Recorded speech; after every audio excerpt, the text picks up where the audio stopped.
Let's get a little salty with some experiments using salt. Let's start off with the magic balloon. First, you're going to need a balloon, some wool fabric, a plate, some salt, of course, and you're going to need a little pepper for a little coloring on the salt.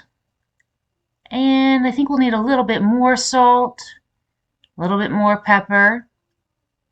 The next thing you're going to do is you're going to take your balloon and you're going to rub it vigorously about 15 to 30 times on the wool fabric. Then you're going to hold it over your salt and you're going to see the magic happen. Look at all that salt just jump right up onto that balloon. Cool. Now, why did that work? Did you figure it out? Static electricity, of course. Well, let's do another. How about we clean some pennies with some salt?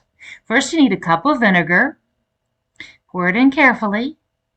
And then we're going to use a tablespoon of salt. Again, measure carefully and pour it in carefully.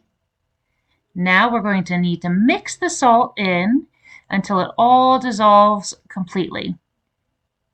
I think I'm going to use my ball whisk to get all the way to the bottom. So we're going to mix it all till dissolved in fast speed. Okay.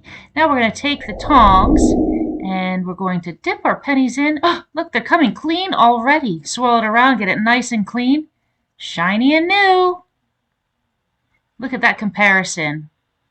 Little dull, shiny and new. Let's do a few. Now, why did that one work? That one's a little trickier. Copper oxide dissolves in a mixture of a weak acid, and salt and vinegar is an acid. In Matthew chapter 5, verses 13 through 20, Jesus says, "You are the salt of the earth. But if salt has lost its taste, how can its saltiness be restored? It's no longer good for anything." Today we use salt for fun experiments, but it's usually used for cooking and flavoring food.